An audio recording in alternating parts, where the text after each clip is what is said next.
Tell your baseball buffs about Jackie Robinson, the first black player in Major League Baseball. Robinson didn't have it easy, often getting bottles and insults hurled his way, but he became Rookie of the Year in his second season, League MVP. A woman called Moses, you bet, Harriet Tubman, was born a slave but later escaped to Philadelphia, only to return to Maryland to rescue her family, but she didn't stop there. She earned the name Moses because she risked her life traveling at night helping hundreds of Southern slaves escape to the North and Canada through a network of safe people and safe houses called the Underground Railroad. Kids love music. What better way to teach Black history than by introducing some of the great African American music legends? Louis Armstrong was one of the most influential artists of all time. He transformed jazz into an art form, and his trumpet style is still imitated today. His two international hits, Hello Dolly and What a Wonderful World, are still often heard today. There's a lot of Black history inside your television. Otis Boykin created over 28 different electronic devices, including electrical resistors that are used in home computers, television sets, radios, and guided missiles. He also invented the pacemaker. While researching blood transfusions, Dr. Charles Richard Drew realized that blood, like other liquids, could be preserved. His method, now known as blood banking, revolutionized medicine and changed the way doctors work in remote areas or during times of war. Dr. Drew went to form the Red Cross Blood Bank. The next time you're waiting at a red light, tell your friends it was invented by Garrett Morgan. Morgan's other invention, the gas mask, also saved lives. Many soldiers survived the First World War thanks to the gas mask, which prevented deadly mustard gas from entering their lungs. Love peanut butter? Peanut butter was invented by a black man, George Washington Carver, who discovered 400 uses for the peanuts, soybeans, sweet potatoes, and pecans. In the process, he did transform lunchtime sandwiches forever. Next time you're running through sprinklers, remember it was invented by Elijah McCoy. Ever heard the real McCoy? It comes from another invention by McCoy that allowed trains and other machines to be lubricated while running. When many imitations showed up, people insisted on the real McCoy. Who do you admire in Black History Month? Rosa Parks. Barack Obama. Who do you admire in Black History Month? Shirley Chisholm. She was the first African American woman to run for U.S. president. Who do you admire for Black History Month? Martin Luther King. Harriet Tubman. Harriet Tubman. Martin Luther King. Frederick Douglass. Obama. Martin Luther King. Muhammad Ali. Rosa Parks. Barack Obama. Rosa Parks. Rosa Parks. Rosa Parks. Martin Luther King. Jackie Robinson. Martin Luther King. Rosa Parks. Harriet Tubman. Rosa Parks. Rosa Parks, yeah! Martin Luther King. Martin Luther King. Martin Luther King. Rosa Parks. Louis Armstrong.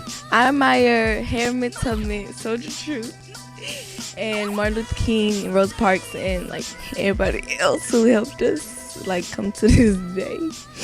Martin Luther King and Frederick Douglass. It's great to be here and just see all of the exhibits and just to be a part of history. Simone Manuel made history at the Rio Olympics when she became the first African-American woman to win an individual gold medal in swimming. What was going through your mind when you turned back and looked and then the tears came? A lot went through my mind. I was just relieved. I worked really hard to get there. There was a lot of emotions that went into that, just going back to when I even first started swimming and just the whole journey, the highs and lows that I had. Some lows? Yeah, some lows. I mean, one of them was the social aspect of not feeling like I fit in, and just looking back on the history of swimming and knowing a lot of people who have inspired me to stay in the sport. There's Maritza Correa, Cullen Jones, and so many others before me whose journey to get to this level wasn't easy. So hopefully this bridges the gap and kind of makes it easier for people that come behind me. Every generation has to add its contributions to the struggle, not so much because they're going to finally end the struggle, but because they're going to move things ahead. Dr. Harry Edwards has studied the impact of black athletes on American society for over 40 years.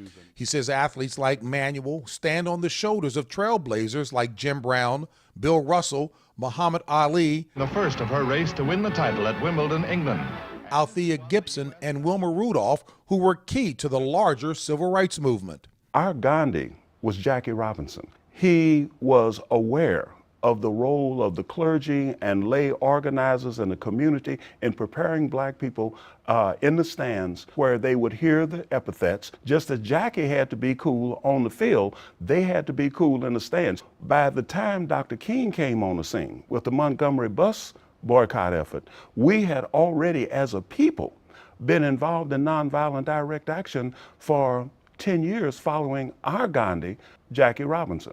A whole nation of people saw themselves and what these athletes were able to accomplish on the field and cheer it in hopes of having the impact in society. Absolutely. So if there's not that struggle, you don't have Tony Dungy hoisting that Lombardi trophy. And without that level of dignity and respect accrued to black men out there on the national stage achieving and accomplishing things, there's no way that they ever look at a Barack Obama and say, yeah, he could be president. But sport made that contribution.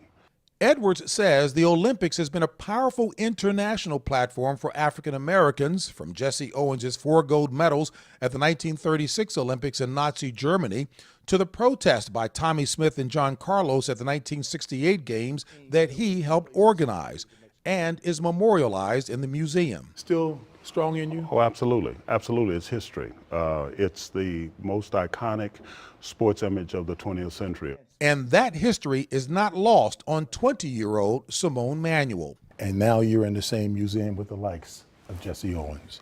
He's done so much for his sport and he's done so much for America. And I think I parallel some of that. So hopefully I can live up to that and just continue to be an inspiration to others.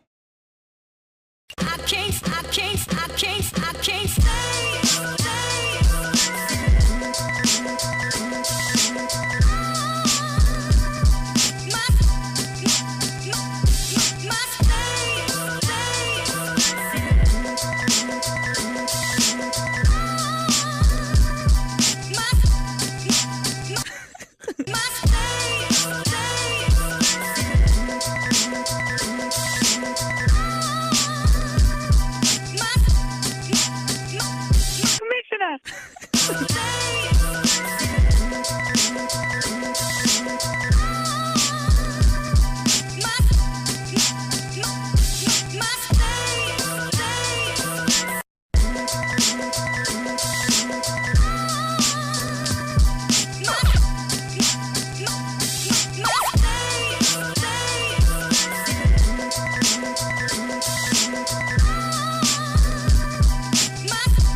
You may write me down in history with your bitter, twisted lies.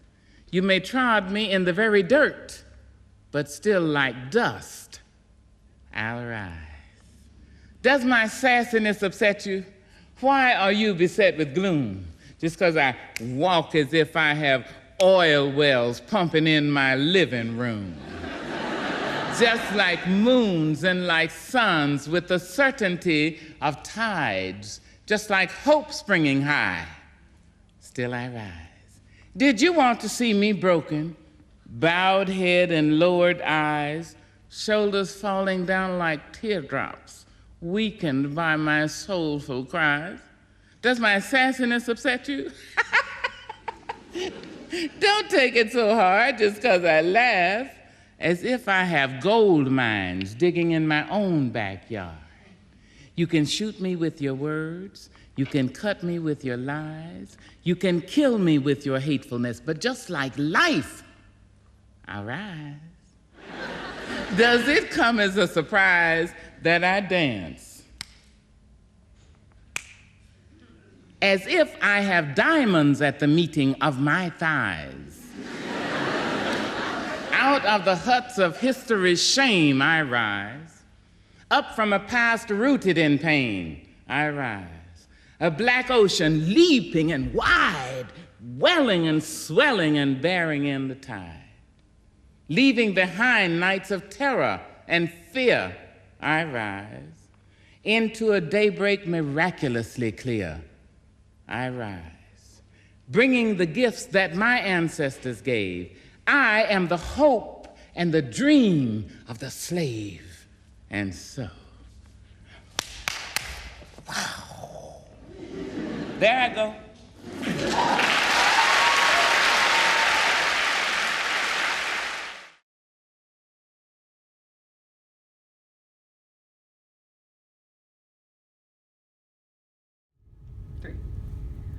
Hi guys, my name is Miss Lester. I'm Coach Jose. And we are the National Junior Honor Society sponsors. So a lot of questions we get asked are, what is NJHS? NJHS stands for National Junior Honor Society. It is for 8th grade students who earn an above average GPA, have excellent conduct, and strive to be leaders in and outside of the classroom. Another question we've been receiving is, what exactly do NJHS students do? Well, our NJHS members complete volunteer hours. They also attend field trips and demonstrate leadership inside and outside the classroom. They're also responsible for a lot of the fundraisers you see on campus. Another question we get asked is, when does NJHS meet? Do I have to come after school? Do I have to be here on the weekends? The answer is no. We meet usually once a month in the library around 7:40 in the morning. And then another question is, who can be an NJHS? Well, you must meet specific criteria in conduct and in grades. You have to have a 4.0 and you can have nothing less than a B in conduct. And then the last question we get asked, why should we join NJHS and become a member of this group? Well, it looks great on college applications as well as resumes for jobs. There are potential scholarship opportunities, and you build characteristics that will help you later in life. National Junior Honor Society represents service, scholarship, leadership, and character. We hope to see you soon.